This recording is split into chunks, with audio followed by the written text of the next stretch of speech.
आप शुरू करो। सुंदर सा जी, कि अगर माया में हम विचार कर रहे हैं कि हम इतनी देर तक हमने माया का ये कार्य किया, बदले में हमें क्या मिला, उसका हमें विचार रहता है। और अगर माया को विचारते विचारते जो हम अपना समय गवा रहे हैं, उसका विचार हमें आता नहीं। क्यों? क्योंकि वो हमारे हाथ में नहीं होता। धन तो हमारे हाथ में आ जाता है, हमें पता चल जाता है कि हमने इतना समय हमने माया में लगाया तो हमें इतने पैसे मिले, क्योंकि वो स्थूल है, हाथ में आ जाते हैं। लेकिन जो हमने अपना समय व्यतीत कर दिया माया को विचारते विचारते, जितनी देर हमने माया का काम किया, उतनी देर अगर हमने माया की तरफ अपना ध्यान दिया, बाकी समय तो हमें अपने धनी में लगा। हम अपने समय की कीमत नहीं समझते। हम उस स्थूल की, उस धन की कीमत समझते हैं जो हमारे हाथ में आता है या जो हमसे चला जाता है। उसके लिए हम विचारते हैं, माया को विचारते हैं। जब हम एकांत में भी होते हैं, धनी को नहीं विचारते। जिस समय हम माया को विचार रहे होते हैं, तब अपने मन में ये मंथन भी कीजिए या अपने हृदय में भी ये मंथन कीजिए, क्या लक्ष्य वाकई में माया ही रहेगी? ये हर वक्त हमें माया को ही विचारना है? माया का कार्य हो गया, काम खत्म हो गया, अब विचारने की क्या जरूरत?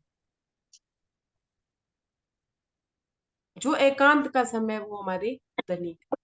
तो यहाँ ये जीव की दयनीय स्थिति बताई कि धड़ ही नहीं दिख रहा है, मुंह सिर दिख ही नहीं रहा है, पता ही नहीं चल रहा है कि हमारा लक्ष्य राज्य है या हमारा लक्ष्य माया। हम जीवन व्यतीत कर रहे हैं माया को लक्ष्य बना। क्यों? क्योंकि माया को ही विचार रहे हैं, एकांत में भी माया को विचार रहे हैं। अब पैसे को न, अब धन को ही ना लीजिएगा, आप रिश्ते नातों को भी ले लीजिए। अपनी बेटी के लिए विचार रहे हैं, अपने पोते के लिए विचार रहे हैं, बिजनेस के लिए विचार रहे हैं कि ये सेट हो जाए तो ये हो जाए, ये सेट। किसी के सेट होने से या किसी के कुछ हो जाने, जिस स्थिति को हम चाहते हैं कि ये हो जाएगा, इसके बाद हम ये करेंगे, उसके बाद हम वो कर पाते हैं? नहीं कर पाते। जबकि तब तक का समय भी हम गवा चुके हो, कि सुबह कर लेंगे, शाम कर लेंगे, रात कर लेंगे, दोपहर कर लेंगे, और दिन के दिन खत्म हो जाते हैं और समय खत्म हो जाता है। समय कैसा खत्म होता है? इस शरीर की अवधि खत्म होती है। सुंदर साच, माया में 100 बार एक किसी का आप काम करेंगे, 101 बार यदि आप काम नहीं करेंगे, तो वो 100 बार की का खत्म हो जाता है।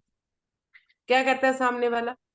आपने, हम कहेंगे ना उन्हें कि पहले भी तो हमने किया है ना तुम्हारा, क्या पहले किया, अब क्यों नहीं किया? वो पहले वाले पे पानी फिर गया। लेकिन धर्म में जो हमारी यात्रा अगर 100 तक है, तो अगले जन्म में वो यात्रा हमारी 101 से स्टार्ट। एक क्षण भी हमारा जो हमने धनी को दिया है, वो व्यर्थ नहीं जाता। एक क्षण भी, एक पल भी, वो धन भी, वो तन भी, वो मन भी कहीं व्यर्थ नहीं जाता। तो सुंदर सा जी, यहाँ उस गाय का वर्णन करते हुए महाराज जी अपने जीव का वर्णन करते हैं कि इस वजह से हम इतने परेशान होते हैं कि हमारे पेट से होके जो रास्ता निकलता है, कभी हम अपने घर के परिवार के पेट को पालने के लिए हम धर्म का सहारा लेते हैं। वो एक चौपाई भी मैंने पढ़ी थी चिरंतन में, कि उदर कारण मांगत है, मतलब पेट के लिए मांगते हैं, मांगने में भी सौ झंझट। महाराज जी को लाला ने जब वो दे दिए थी लंगोटी और गमछा, तो महाराज जी क्या कहते थे? क्या कहा था उन्होंने? कि मैंने वेश तो साधुओं वाला धारण कर लिया था, पर मेरा दीवानापन लुप्त हो गया। अगर हम कोई राज्य का कार्य करके भी अगर हम सेवा की इच्छा रखते हैं, या कोई भी इच्छा रखते हैं, सेवा करवाने की इच्छा रखते हैं, बदले में चाहे धन है, चाहे तन की सेवा है, चाहे अपने वस्त्रों की सेवा है, कोई भी सेवा हम करवाने की इच्छा रखते हैं, तो महाराज जी कहते हैं दीवानापन तो लुप्त हो जाता है। इसलिए वापसी में तो रत्ती भर की भी इच्छा नहीं होनी चाहिए कि अगर हम किसी की सेवा कर रहे हैं, कि बदले में कोई हमारी सेवा। और सुंदर सा जी हो जाता है, दीवानापन वाक्य में ही लुप्त हो जाता है, क्योंकि मन इस कुंठा से भर जाता है कि हमने सेवा ली, हमने सेवा करवाई। सेवा करनी करनी होती है, करवानी नहीं होती। और सच्चे सदगुरु सेवा करते हैं सुंदर सा जी, करवाते नहीं। आगे बढ़ते हैं। किसी का कोई प्रश्न है इस प्रसंग के बारे में? कोई कुछ पूछना चाहता हो, कोई बात हो जो पूछनी हो? सुंदर सा जी, है कोई प्रश्न किसी का? हंसा, अमिता दीदी, प्रतिभा दीदी, आगे बढ़े। चलिए आगे बढ़ते हैं। महाराज जी कहते हैं कि उस गौ माता को मैंने वहीं छोड़ दिया, लेकिन मेरे शरीर में एक रोमांचित हुआ कि मुझे समझ आया कि जीव बंधनों से बंधा रहता है, तो शायद हमारी जीव की भी यही, जिस वजह से वो मेरे सामने नहीं आ पाई। शायद कोई बंधन में अभी भी वो बंधे हुए, कौन मरते हैं ऋषि। लेकिन अभी भी महाराज जी अपने आप को भी ये कह रहे हैं कि मैं भी तो किसी चीज पे बंधा ही हुआ हूँ। अब महाराज जी का भी तो जीव था ना, जो बंधनों में बंधा हो। अब क्या कह रहे हैं, परमेश्वर का मार्ग संभाला, पहले रास्ते से होकर तेजहीन होता जाता था पल पल आखिर दिन का। महाराज जी कहते हैं मैंने परमेश्वर का मार्ग संभाला, जिस रास्ते से मैं आया था उसी रास्ते से ही मैं वापस जा रहा था। और तेज ही कह रहे हैं कि जो सूर्य की रोशनी थी वो खत्म होती जा रही थी, दिन ढलता जा रहा था, पल पल में ही अंधेरा होता चला जा रहा था। अंधकार अंधकार भागा जाता था, इस जग पर छा जाने को अकुला रहे थे बटों में अपने निश्चल खाने दाने। क्या कह रहे हैं कि अंधकार भागा जाता था। ये जो अंधकार है ना, जो हमारे जीव के ऊपर है, किसका, खाने का, पीने का, भौतिकताओं का, जो हमारे जीव पे छाया हुआ है। और जो जीव इन्हीं चीजों में लग जाता है, सिर्फ खाने कमाने में ही खप जाता है, अपनी भौतिक वस्तुओं को इकट्ठी करने में लग जाता है, तो महाराज जी क्या कहते हैं, उसके ऊपर क्या छा जाता है, अंधकार छा जाता है। पूरे उस जीव पे भी अंधकार छा जाता है, उसकी जो दुनिया है उस पे भी अंधकार छा जाता है। उस जीव की जो दुनिया होती है उस पर भी अंधकार छा जाता है। अलुकारे भट्टों में अपने निश्चल खाने दाने को। और वो क्या करते हैं, आकुल होते रहते हैं, व्याकुल होते रहते हैं। सारा दिन उन्होंने जो कमाई कर ली ना माया की, क्योंकि अंधकार में है ना वो जीव, क्योंकि वो बस अपने खाने पीने के बारे में ही सोच रहा है, अपनी भौतिक वस्तुओं में ही खो गया है, अंधकार में आ गया। और वो सारा दिन कमाई करने के बाद भी अकुला रहा है, मतलब व्याकुल है। कैसे व्याकुल है, वो ऐसे व्याकुल है कि अगले दिन क्या करना है, अगले दिन कैसे कमाएंगे, कैसे खाएंगे, कैसे बात बनेगी, मतलब अगले दिन की चिंता भी वो आज ही करता है। व्याकुल है, अकुला रहा है अपने बटों में, मतलब अपने हृदय में, उसके हृदय में क्या दुख है, खाने दाने का ही दुख है, भौतिक वस्तुओं को इकट्ठा करने का दुख है। मुझे गाड़ी लेनी है, अब मुझे मकान लेना है, अब मुझे मकान में, घर में अलमारी लेनी है, मुझे ये लेनी है, मुझे वो लेनी है। उसके लिए ही वो जीव अपनी कमाइयां करते करते अपना समय व्यर्थ कर देता है, और उस अंधकार में ही पड़ा रहता है और आकुल व्याकुल होता रहता है। इस तरह से महाराज जी बोलते हैं। हमने अपनी चाल बढ़ा दी, भागे चले गए नीचे, थोड़ा अंधकार हो पाया था मंदिर में जा पहुंचे। महाराज जी कहते हैं हमने अपनी चाल बढ़ा दी, हम आगे बढ़े, ये बात तो समझ आ ही गई थी। और हम कहाँ गए, अब मंदिर में गए। एक मिनट, मेरी चौपाई में सो, कि हम मंदिर में पहुंच गए, लेकिन अंधकार अभी हुआ नहीं था, दिन का उजाला अभी थोड़ा थोड़ा बाकी था, पूरी तरह से अंधकार नहीं हुआ था। ये बाहरी परिस्थिति का वर्णन हो रहा है सुंदर साहब जी। जो मैंने बात उन वेद बताया वो महाराज जी के हृदय की परिस्थिति थी, कि महाराज जी समझ रहे थे कि सारा दिन काम करने के बाद भी माया को तुमने 6 घंटे, 7 घंटे, 8 घंटे जो आपने अपनी नौकरियों के देने थे, उसके बाद नहीं विचार करना। उसके बाद अगले दिन की अगले दिन देखी जाएगी, अपने धनी में लग, जो समय हमें मिल गया उसे कैश कर। वो कैश कैसे हो पाएगा, जब हम अपने धनी के बारे में विचार करेंगे, अपनी इंद्रियों पे विचार करेंगे, अपने मन पे विचार करेंगे, फिर हम अपनी बुद्धि पे विचार करेंगे, फिर उसके बाद कहीं जाके जीव और आत्मा की बात आती है। पहले तो हम इंद्रियों में ही फंसे रहते हैं, फिर मन में फंस जाते हैं, फिर बुद्धि हमें फंसा देती है, बहुत चीजों से हमें उठना पड़ता है।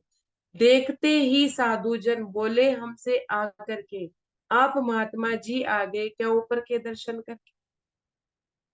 जब वहां के साधु जनों ने महाराज जी को देखा, तो वो महाराज जी के पास आए और क्या कहते कि आपका आ गए, ऊपर के दर्शन कर आए।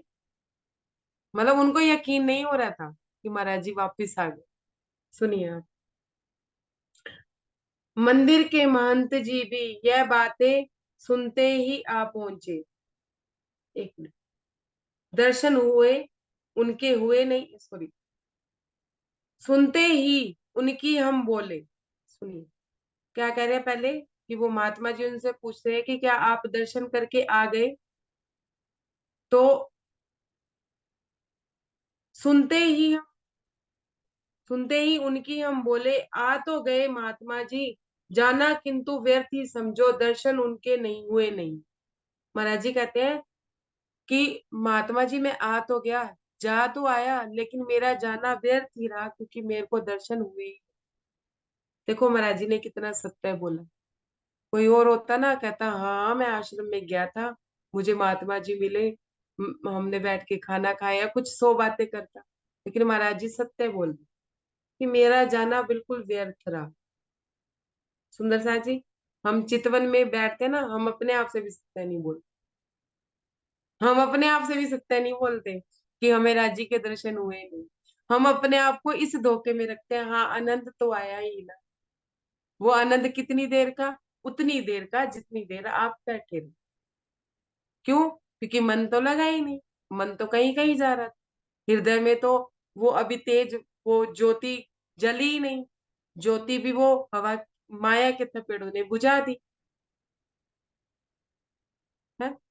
बस अपने आप से भी सत्य नहीं बोलते, अपने आप को भी अंधेरे में रख के कि चलो हमने समय तो दिया ना, बस। समय देना क्या सुंदर साथ जी, श्रवण सुख लेना क्या। अगर हम कोई बैठक सुन रहे हैं, किसी की भी सुन रहे हैं, अगर हमने चिंतन मनन नहीं किया, अपने हृदय में उसे उतारा ही नहीं, तो वो क्या हुआ? Time pass. समय पास का मतलब कि हमारे जीव को अगले जन्म में सब कुछ अच्छा अच्छा मिलेगा, तो हम अगले जन्म की क्या, ये समझे। अब महाराज जी ने कितना सच बोला कि हाँ मैं गया तो सही, पर मुझे दर्शन नहीं हुए। अब क्या कहते हैं, मंदिर के महंत जी भी यह बातें सुनकर आ पहुंचे, सुनकर बातचीत यह अपनी कुछ खसिया कर बोले। महाराज जी वो साधुजन बात कर रहे थे आपस में, महाराज जी बोल रहे थे मुझे दर्शन नहीं हुए। इतनी बात सुन के मंदिर के महंत जी भी आ पहुंचे। महाराज जी कहते हैं हमारी बातें सुनकर कुछ खसियाए, खसियाए मतलब कुछ ऐसे कि नहीं, क्या होने थे इनको दर्शन, ये दर्शन करने की बात करेंगे तो महात्मा वो आश्रम तक ही नहीं पहुंचे हों। ये बात उनके हृदय में चल रही थी कि ये दर्शन तो तब करते ना जब ये पहुंचते, ये गए ही नहीं हो। उन्हें विश्वास ही नहीं हो रहा था इस बात। आप झूठ कहते हो बिल्कुल, ऊपर नहीं गए हैं आप, अपने कहने पर महंत जी को हुआ नहीं तनिक विश्वास। अब मंद जी खसिया गए कि अरे भाई दर्शन तो तब होते जब तुम ऊपर जाते, तुम तो ऊपर गए ही नहीं। ऊपर जाते तो बात बनती। मंत जी को, महाराज जी कहते हैं मंत जी को तनिक भी विश्वास नहीं हुआ मेरे पे कि मैं ऊपर आश्रम में जाए, मैं आश्रम घूम आया। क्या कह रहे हैं, हमने कहा महंत जी तुमसे, झूठ बोल क्या लेना है, क्या इनाम तुम लिए खड़े हो जो आपने हमको देना है। महाराज जी कहते हैं महंत जी को, भाई आपसे झूठ बोल के मुझे क्या मिलेगा? अगर मैं झूठ, अगर आपको लग रहा है मैं झूठ बोल रहा हूँ और मैं सच बोल रहा हूँ कि मैं आश्रम जाया हूँ, तो क्या आप मेरे लिए इनाम लेके खड़े हैं क्या, कि आप आश्रम जाए हैं ये लीजिए अवार्ड, आपके लिए अवार्ड है। सुंदर सा जी, हम कौन सा इनाम लेने चाहते हैं अपने आप से कि हम चितवन में परम धाम जाके घूमाए, राजी श्यामा जी के से मिलाए। अपने आप से क्या इनाम चाहते हैं जब हमें, हम इतने लाचार है, इतने कुपात्र है कि अभी हमारी पात्रता ही। क्या कहते हैं, क्या तुम इनाम लिए खड़े हो जो तुम मुझे देना चाहते हो, कि मैं तुम्हें यकीन दिलवा दूं कि मैं आश्रम जाया हूं, तो तुम मुझे क्या इनाम दो, क्या इनाम लेके खड़े हो? मुझे कोई इनाम थोड़ी ना लेना है तुमसे। Page number 90। आप अपने पे विश्वास करो, मत करो हानि क्या है हमको, जो कुछ पूरा अक्षर अक्षर सत्य बताया है। महाराज जी क्या कहते हैं, तुम कोई मेरे लिए अवार्ड लेके नहीं खड़े, तुम मेरे पे विश्वास करो या ना करो, इस बात से मुझे क्या फर्क पड़ता है, क्योंकि मैं जानता हूं कि मैं जा आया हूं और मैंने अक्षर अक्षर सत्य बताया है। सुंदर सा महाराज जी यहाँ अक्षर अक्षर शब्द क्यों कह रहे हैं, अक्षर की तो बात ही नहीं थी। शब्द शब्द कहते या ऐसा कहते कि मैंने एक एक बात सच बताई। सुंदर साथ जी, स्वामी प्राणनाथ जी के रूप में भी परम धाम की इंद्रावती जी थी, उनमें भी राजी थी। उन्होंने अक्षर अक्षर सत्य बताया था कि वो परम धाम जाके आई, वो उनके अनुभव उन्होंने सारी वाणी में लिखे। हम लोग यकीन ना करें तो बात अलग है। हम कहते हैं, हम पढ़ते हैं वाणी, हम उस वाणी के आधार पे हम चितवन भी करते हैं, लेकिन हम पहुंच नहीं पाते। क्यों? क्योंकि जैसे इंद्रावती जी चली, जो रास्ता उन्होंने अपनाया हमने अपनाया ही नहीं। सिर्फ हमने पढ़ा, अक्षर अक्षर पढ़ा, अपने जीवन में उतारा ही नहीं। मैं अपनी बात कर रही हूँ सुंदर साथ जी, आप लोगों की बात नहीं कर रही। सिर्फ पढ़ते ही रह गए, रट्टाफिकेशन। शिकारी आएगा दाना डालेगा, दाने में मत फंसना। शिकारी कौन है? माया। दाना क्या है? भौतिकता है। दाना डल रहा है, देख, उसके पास गाड़ी है, तेरे पास नहीं है, ये दाना ही तो है। फंस गया जीव कि मुझे भी गाड़ी लेनी, उससे बड़ी गाड़ी लेनी। शिकारी आ भी रहा है, दाना डाल भी रहा है, और हम फंस भी रहे हैं, और वाणी भी पढ़ रहे हैं।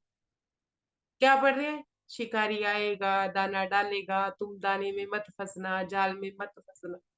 पढ़ भी रहे हैं सारा कुछ, राजवाणी में एक एक शब्द अक्षर अक्षर हमें समझा रखा है कि किस तरह से हमारी जीव की चाल है, किस तरह से हमारे मन की चाल है।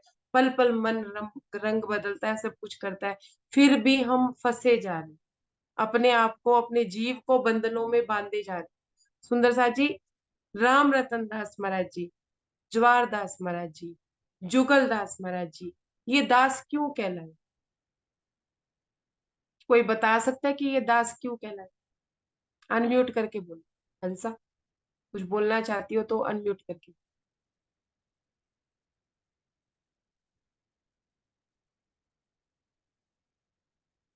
बोलो। दास क्यों कहलाए? कोई बता सकता है सुंदर साथ की दास क्यों कहलाए? जबकि महाराज जी तो किसी के दास थे ही नहीं, कभी किसी की दासगिरी उन्होंने की नहीं, क्यों कहलाए? फिर भी वो जवाहर दास महाराज जी दास कहलाए, जुगल दास महाराज जी दास। हम जयकारे लगाते हैं, राम रतन दास महाराज की जय, वो हमारे दास थोड़ी थे, वो तो वो दास राज्य प्रणाम के जी। समाज जी के के हुक्म पे समर्पित थे पूरे पूरे। सब कुछ अपना निछावर करके सतगुरुओं पे अपनी हर उनकी हर चीज को स्वीकार। अब देखिए, महाराज जी सबसे पहले जो आता है, अपने मन के दास नहीं थे, अपने इंद्रियों के दास नहीं थे, यहाँ तक कि अपने शरीर के भी दास नहीं थे, अपने जीव के बंधनों के भी दास नहीं थे। मैं महाराज जी की वितक पढ़ी तो मुझे उन्हीं से ही समझ आएगी। सिर्फ एक किसके दास बन के रहे? सिर्फ एक वो राजी महाराज और अपने सदगुरु के दास बन के। कोई सेवा नहीं करी उन्होंने। कौन सी उन्होंने मंदिर आश्रमों में सेवा करी? पल्ले में अपने धेले ही नहीं रखते थे, 1 रुपया भी नहीं रखते थे अपने पास। माया के नाम पे उनके पास एक लंगोटी भी थी जो तार तार हो जाती। एक बार तो लाला जी से लंगोटी ले ली थी तो दीवानापन लुप्त हो गया था। आगे वो किसी से लंगोटी भी नहीं लेते। अपने शरीर के भी दास नहीं थे सुंदर साथ जी। उनको अपने खाने पीने की सुध भी नहीं थी, विदेही हो गए। विदेही थे महाराज जी। महाराज जी आज भी विदेही हैं उस सूक्ष्म रूप से हम सब लोगों के बीच में। ऐसे ही मर्त्यंग ऋषि विदेही थे, लेकिन कहीं ना कहीं उनका जीव कहीं ना कहीं दास था, कहीं, जिसकी वजह से उनका श्रृंगार पूरा नहीं था, जो वो महाराज जी के सामने नहीं आ पाए। आज भी महाराज जी सूक्ष्म रूप में है, और किसी के हृदय में भी प्रकट होके, अगर हमारे सामने कोई प्रश्न है तो किसी के हृदय में भी प्रकट होके, स्थूल किसी का भी लेके वो हमें अपनी बात समझा जाते हैं, जैसे राज्य में किसी में भी प्रकट हो जाते। तो वो किसी के दास नहीं थे, इसलिए वो दास कहलाई। वो अपने शरीर के भी दास नहीं थे। हम अभी अपने मन के भी दास हैं। हमारे मन ने कह दिया ये खाना है, तो मन अटक अटक जा रहा है खाने में। सुंदर साथ जी, मैं खाने पीने की बात इसलिए ज्यादा करती हूँ क्योंकि ये प्रॉपर बात होती है जो समझ आ जाती है। हम अपनी इंद्रियों में कहीं भी ले जाते। काम वासना की भी इंद्रिय है, श्रवण इंद्रिय भी है, घूमने की भी इंद्रिय है कि घूमने का भी मन कर रहा है कि जाना है तो जाना ही है। तो कहीं भी आप जहां जहां आपका अटकाव है हम देख सकते हैं। हम अपने मन के दास हैं, हम अपनी इंद्रियों के दास हैं, हम अपने जीव के बंधनों से बंधे हैं कि ये मेरा बेटा, ये मेरी बेटी, ये मेरा वो। तो अभी हम अपने आप, मतलब कि हमें कोई बाहरी परिस्थिति आके हमें दुख नहीं पहुंचा रही है। हमारे अंदर जो बंधन हमने बांध रखे हैं, जो उम्मीदें हमने बांध रखी है, वो ही हमें दुख दे रही है। क्योंकि हमें उम्मीद है अपनी इंद्रियों से, मन से, अपने जीव के बंधनों से, जो हमारे जीव के साथ हमारे बंधन जुड़े हैं ना, माता का, पिता का, भाई का, बहन का, बेटी का, बेटे का, ये इन बंधनों से हमें अभी उम्मीद है। सुंदर साथ जी, जागृत होके जीवन जीना है, जागृत होके चलना है, सब चीजों का को भोगना है, लेकिन उम्मीद किसी से नहीं रखनी। उम्मीद एक धनी से, दास किसी का नहीं होना है, मन का भी दास नहीं होना। मन ने कहा कि 1 घंटा और काम करते हैं तो इतने पैसे आ जाएंगे, नहीं, ये 1 घंटा मेरे धनी का है, मैं क्यों काम, अब मैं अपने धनी को टाइम दूंगी। और जो समय हमने धनी को दिया है वो पूरी तरह से धनी का होना चाहिए, उसमें माया नहीं चलनी चाहिए। मन तो भगाएगा ही, मन को ही तो समझना है, उसकी चाल को ही तो समझना है। महाराज जी ने चाल ही तो समझी, मन थोड़ी ना उनके में से निकल गया, लेकिन उन्होंने अपने मन को घुमाया। मन को जो मंथन करना है वो अपना करना है, अपनी इंद्रियों का करना है, अपने जीव का करना है, दूसरे पे कार्य नहीं करना है। भारी परिस्थिति कोई फर्क नहीं पड़ता, लेकिन हमारा मन मंथन कहाँ चल रहा है, हमारा चिंतन कहाँ चल रहा है, उस चीज पे हमें पल पल ध्यान, जागृत होके जीवन, ये जागृति है कि हमारा समय माया में नहीं लग रहा है, धनी में लग, चाहे हमारा तन काम माया का काम करे। तो इस तरह से महाराज जी कहते हैं कि मैंने अक्षर अक्षर सत्य बताया है तुम। परीक्षार्थ बोले महंत जी, यदि तुम वहां गए हो तो चिन्ह बताओ हमें वहां के, तब जानेंगे तुम पहुंचे हो। महाराज जी को क्या कहते हैं वो महंत जी, परीक्षा लेने के रूप में, कि अगर तुम वहां गए हो तो मुझे वहां के कुछ चिन्ह बताओ, कुछ ऐसी चीजें बताओ कि हाँ भी वहां आश्रम कैसा था। क्या कहते हैं, कहीं पूर्ण बनावट उनकी, मध्य चौबोतरे के ताल। महाराज जी क्या कहते हैं, वो महंत जी उनसे पूछते हैं कि अगर आप उस आश्रम में गए थे तो उस आश्रम का हुलिया बताओ, कुछ तो समझाओ क्या था वहां पे। तो महाराज जी क्या कहते हैं, महाराज जी ने पूर्ण बनावट उनकी बताई, और उसके बाद महाराज जी कहते हैं कि उस आश्रम के मध्य में, बिल्कुल मध्य में क्या था, ताल। इंद्रावती जी जब परम धाम गई तो उन्होंने ही बताया कि बिल्कुल मध्य में क्या था, परम मूल मिलाव, रंग महल, जिस मूल मिलावे में हम बैठे। अक्षर अक्षर उन्होंने भी सत्य लिखा है सुंदर सा। पर हमारा जीव, हमारा जो हृदय, हमारी आत्मा कहाँ तक पहुंच पाती है, हमें अभी तक ये भी ज्ञान नहीं है। मैं अपनी ही बात कर रही हूँ कि हम दावा तो लेते हैं ब्रह्म सृष्टि का, लेकिन हमें अभी ये नहीं पता कि हमारी आत्मा है कहाँ। मैं अपनी बात कर रही हूँ, कुछ दिखता नहीं तो पता चलता नहीं, कुछ दिखता तो पता चलता ना। कहते हैं कि जागा तब मानिए, मंदिर आश्रम में हर प्रोग्राम में पहुंचना, और मंदिरों में सुबह शाम पहुंचना, या ये संकल्प ले लेने से हमारी आत्म जागृति नहीं हो जाती। ये हमारा रास्ता है कि हम इस रास्ते से मंदिर आश्रम जाएंगे तो हमें कोई जागृति की कोई बात, कोई वचन सुनने को मिलेगा, या धनी हमें कोई जागृति देंगे। लेकिन हमारा लक्ष्य है, हमारी जागृति तब है, वाणी में लिखा है कि जागा तब मानिए जब याद आवे निज सुख। जब हमें याद आ जाएगा परम, जब हमें याद आएगा कि हाँ हम निज सुख ले रहे थे धन्य से, जब हमें याद आने लगेगा ना, तब हम जागा हुआ माने जाएंगे। तब तक हमारी यात्रा ही चल रही है सुंदर से, और हमारी यात्रा ही कंप्लीट नहीं हो रही है। क्यों? क्योंकि बंधनों में बंधे जा रहे हैं, मन के बंधनों से, इंद्रियों के बंधनों से छूटे ही नहीं है। अब क्या कह रहे हैं, साथ साथ में यह भी बतलाया, वहीं पास में एक गाय चित कबरे से हुलिये की, जिसका हाल ना चर्चा की जाए। महाराज जी कहते हैं कि साथ साथ मैंने उनको ये भी बताया कि जब मैं वापस आ रहा था तो वहां पे एक गाय पड़ी थी, चित कबरा सा उसका रंग था, उसका हुलिया बताया महाराज जी कहते हैं। और फिर क्या कहते हैं कि मैंने उसका हाल बयान करने के लिए उनसे कहा कि मैं हाल भी उनका बयान नहीं कर सकता, मैं चर्चा भी नहीं कर सकता, कि कितनी दयनीय स्थिति थी। किसकी थी? हमारे जीव की इतनी दयनीय स्थिति है कि हम सोच भी नहीं सकते, इतना हाल बुरा है हमारे जीव का। खाई पड़ी थी पीछे से सब, रक्तचाप रक्तपात था बुरी तरह, अपने आगे ही दम तोड़ा, छोड़ आए हम उसी। महाराज जी कहते हैं कि खाई पड़ी थी वो पीछे से। पीछे से क्या सुंदर साथ जी? हमारे रिश्ते नाते, कि हम चले जाएंगे तो हमारे बच्चों का क्या होगा, मैं मर जाऊंगा तो मेरी पत्नी का क्या होगा, हम इंश्योरेंस करा रहे हैं, ये करा रहे हैं, वो करा रहे हैं, तो हमारे पीछे वालों की हमें चिंता है। क्या कह रहे हैं कि पूरी तरह से रक्त बह रहे हैं, और उनका करने के लिए अपनी शरीर को गवाए जा रहे हैं और अपने खून तक बहाए जा रहे हैं। एक हद से ज्यादा अपने शरीर को कष्ट देना भी तो खून बहाने के बराबर ही होता है। तो क्या कह रहे हैं कि बुरी तरह से खाई पड़ी थी और पीछे से बुरी तरह से खून बह रहा था, और उसने दम भी तो छोड़ा, मेरे सामने ही दम तोड़ा। देखते ही देखते हमारे सामने ही हमारा जीव दम तोड़ देता। मरने का वृत्तांत जब मैंने गौ माता का बतलाया, तो महंत जी के मुंह पर एकदम कुछ पीला पना। महाराज जी कहते हैं कि जब मैंने उस महंत जी को गौ माता के मरने का वृत्तांत सुनाया और उसका हुलिया समझाया, तो महंत के मुख पर क्या आया? पीलापन आया। सुनिए क्यों आया। यह हुलिया तो तुम अपनी गैया का बतलाते हो, हमने कहा आपकी है तो अपनी को देखो भालू। महाराज जी क्या कहते हैं कि वो कहते हैं महंत जी कि ये हुलिया जो तुम बता रहे हो, ये तो हमारी गाय आश्रम की गाय है, आश्रम की गाय का तुम मूल्य बताते हो। तो महाराज जी क्या कहते हैं, अगर तुम्हारी है तो तुम अपने वाली को देखो बात। अपने जीव की हालत महाराज जी को, मंत को दिखते है कि मेरे जीव की भी यही हालत है।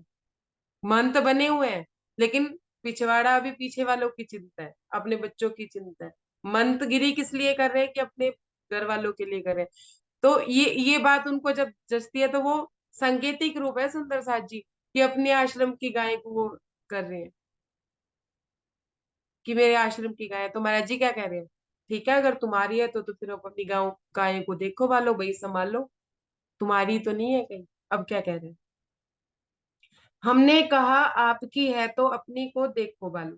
शंकर शंकर फिर टेरते, भ्रम सा रहा हमारे पर, शायद हमने झूठ कहा है, देखी बाट सवेरे थी। क्या कह रहे हैं, शंकर था उस गाय का नाम, और शंकर शंकर टेरते रहे पूरी रात, मतलब बहुत जोर जोर से आवाज लगाते रहे, और भ्रम सा रहा हम पर। महाराज जी कहते हैं उसको भ्रम ही रहा मेरे, कि मैं सच भी बोल रहा हूँ या मैं गलत बोल रहा हूँ, मैं झूठ बोल, मतलब अभी भी उसको महाराज जी पे विश्वास नहीं था। अक्षर अक्षर समझाया, सारी बात बताई, पर क्या कहते हैं कि मर्त्यंग ऋषि के आश्रम की मूल बनावट बताई, मध्य में ताल भी बताया, लेकिन फिर भी विश्वास नहीं हो रहा, भ्रम पैदा हो, भ्रम कर रहे हैं कि शायद हमने झूठ कहा है, कि शायद मैंने झूठ कहा है कि इधर उधर गई होगी गायें, सवेरे तक आ जाएंगी। गायें ना आई, ओ प्रतीक्षा करते रहे, प्रभात हुआ, तब बेचारे मंत जी को मेरे पे विश्वास हुआ। महाराज जी कहते हैं कि वो प्रतीक्षा करते रहे रात भर, सवेरे तक जब गाय नहीं आई, सवेरे तक तो वो देखते रहे, प्रतीक्षा करते रहे। महाराज जी कहते हैं फिर उनको मेरे पे विश्वास हुआ कि हाँ, मैं आश्रम में गया था और गाय भी वहां पड़ी पाई। साय काल को हम प्रसाद तो बिल्कुल भी ना लेते थे, हनुमान का एक मिट था उस दिन, उस पे हम जा बैठे। सुंदर साथ जी महाराज जी सुबह के गए हुए थे, दिन में उन्होंने कुछ नहीं खाया हुआ था, आश्रम में भी कुछ खाने पीने को नहीं, वापिस आए, लेकिन महाराज जी का नियम था कि वो शाम को नहीं खाते थे, संकल्प लिया हुआ था।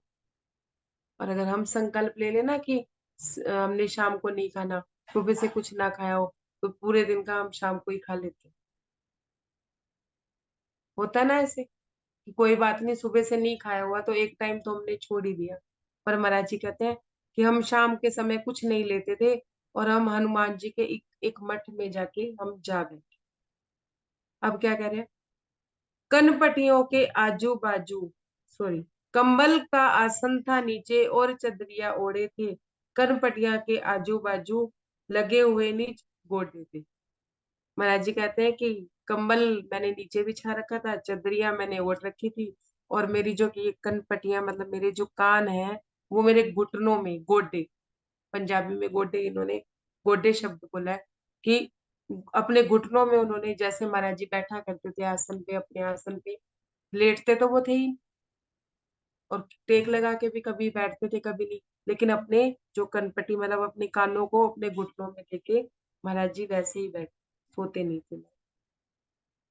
आंखें मिची रहा करती बस, नींद हमें आती कब थी, यही था अभ्यास नित्य, इसमें अवधि काफी भी। महाराज जी कहते हैं कि आंखें मिची रहा करती थी, आंखें हमेशा ही बंद रहा करती थी, पर नींद नहीं आती। और हमें हमें तो जब मर्जी सुला लो, आंखें बंद करने की देर है बस। ध्यान में भी बैठने के लिए, स्पेशल ध्यान में भी बैठेंगे ना, कि चितवन करने बैठते हैं तो भी नींद लग जाती। महाराज जी क्या कह रहे हैं कि नींद तो मुझे आती ही नहीं थी, बस यही अभ्यास था और इसी मेरी अविधि काफी भी थी। महाराज जी कहते हैं इसी में ही मेरा समय बीतता चला जाए। कहीं ना कहीं अंदर एक टीस थी कि समय बीतता चला, और हमारे हृदय में इतनी भी टीस नहीं है कि सुंदर साथ जी हम 1 घंटा किसी से गप्पे मार रहे हैं तो हमें इतना भी दर्द नहीं होता कि हमारा 1 घंटे का समय व्यर्थ, फालतू की बातें करेंगे, लेकिन जरा भी दुख नहीं होगा हृदय में कि हमारा 1 घंटा व्यतीत हो गया। और महाराज जी क्या कह रहे हैं कि मेरी अवधि बीती जा रही थी, मेरा समय बीत गया। मंथन करते रहते बैठे, ध्यान से सुनिएगा इस बात, ये बहुत गहरी बात है। लाइन भले ही एक चौपाई है लेकिन गहरी इतनी है, लग गई तो बात बन जाएगी। मंथन करते रहते बैठे कल्पनाओं के सागर का, मंथन करते रहते बैठे कल्पनाओं के सागर था, सागर का, रतन खोजते रहते पल पल, मार उसमें गोता। क्या कहते, कि मैं मंथन करता रहता, बैठे बैठे, किसका मंथन, अपना मंथन करते, कल्पनाएं करते रहते। क्या कल्पनाएं करते रहते थे, कि मेरे सदगुरु मुझे मिलेंगे तो ऐसा होगा, वो ऐसे दिखते होंगे, ऐसे होंगे, ऐसे मुझे गले से लगा लेंगे, कैसे मिलेंगे, कहाँ मिलेंगे, किस परिस्थिति में मिलेंगे।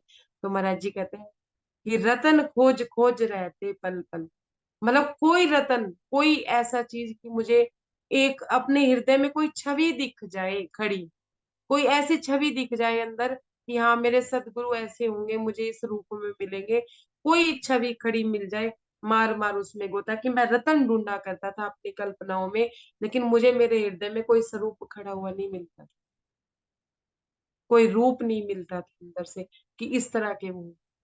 हमें अगर आज हम अपने हृदय में देखें तो क्या हमारे सदगुरु का स्वरूप भी हमारे हृदय में खड़ा है कि हम आंखें बंद करें और उन्हें देख, इतनी भी हमारी यात्रा कंप्लीट हो गई है कि हमारे सतगुरु हमारे हृदय में बैठे, हम राज्य की बात, राज्य के नूरी स्वरूप की बात करते हैं। मतलब अपने हृदय में वो कहते हैं कि मुझे कोई रतन ना मिलता था, मैं कितना मंथन करता था, कितना डूबता था, कितनी कल्पनाएं कर देता था, लेकिन मेरे हृदय में कोई स्वरूप खड़ा नहीं। क्या कहते हैं 93 पेज में, तन समिधा को लेता फिरता आहुति बस इस लालच से, रतन हाथ आ जावे लेकिन रह जाते कर मंथन।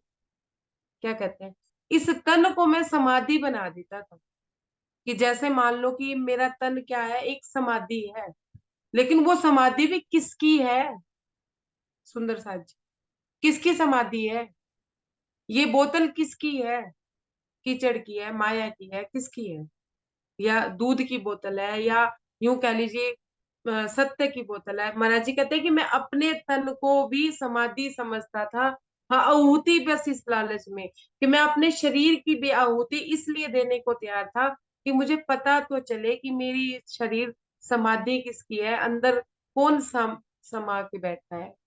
क्या कहते हैं, रतन हाथ आ जावे लेकिन, मैं ये सोचता था कोई रतन तो मेरे हाथ में आए, कोई चीज तो मेरे हाथ में है जो मुझे पता चले कि ये मेरा तन किसकी समाधि है, मेरे हृदय में कौन विराजमान है, कौन बैठा है, मुझे दिखे तो सही, कुछ होवे तो सही।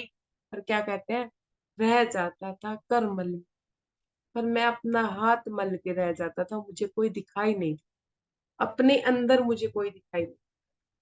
सुंदर साथ जी, अब अपनी अपनी यात्रा को देखिए कि हमारे हृदय में कौन बैठा, ये हमारा शरीर किसकी समाधि है, अभी भी माया ही चल रही है, या कोई सतगुरु का स्वरूप, अपने राज्य का स्वरूप, कोई स्वरूप हमारे हृदय में ऐसे खड़ा है कि हमने आंखें बंद की और उससे मुलाकात हुई।